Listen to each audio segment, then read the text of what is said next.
موسم الزيتون بدأ ويلا بينا نملح الزيتون، وهيقعد معاكي من السنة للسنة، وبجد هتدعيلي جدا بالخلطة وبالطعم، وبجد طعمه تحفة قوي. تعالوا بينا نشوف هنعمله ازاي، ونقول بسم الله وعلى بركة الله ونبدأ. اول حاجه هحضرها بتدي طعم حلو جدا ليها 3 فصوص من الثوم كبار كده حلوين، معاهم فلفل اخضر وفلفل احمر بضربهم كويس جدا في الكبه. بعد كده جبت الزيتون التفاح اللي انتوا شايفينه دون، عايزينه يقعد من السنه للسنه، ما تفتحوهوش او ما تعملوش فيه اي تشققات، خلوها كده زي ما هي كامله. لو عايزين تاكلوه على طول اعملوا فيه فتحه. تمام. انا حضرت الخلطه اللي احنا حضرناها مع بعض وضربناها في الكبه، حطيتها عليهم. بتدي طعم حلو جدا جدا مع الزيتون، وجزر مبشور برضو بيبقى تحفه قوي قوي، وحطيت كرفس متقطع. تمام. عايزه اقول لكم ان انا بحب اكل الجزر المبشور جدا، اللي بيبقى معمول مع الزيتون ده بيبقى طعمه حلو قوي. بعد كده لو عايزين تحطوا فلفل رومي حطوا، لو عايزين تحطوا فلفل حامي حطوا.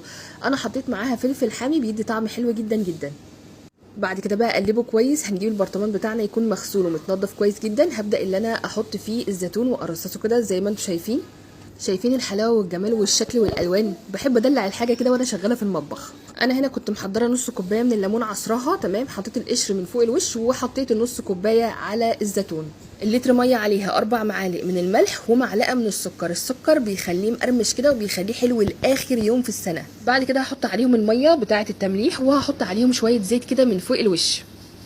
اظن مفيش اسهل من كده طريقه لتمليح الزيتون، بجد تحفه جدا، وهيقعد معاكي من السنه للسنه، هيعجبك جدا. جربي الطريقه دي وهتدعي لي بعدها وهتحبيه كمان.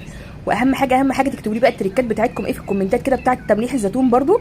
واهم حاجه ما تنسوش تكتبوا لي بتتابعوني منين، ولو وصلتوا لهنا تصلوا على النبي وتتابعوني. انا ساره جمال من بورسعيد. باي باي حلوين. بابا just like I love you. صلنا على النبي صلى الله عليه وسلم.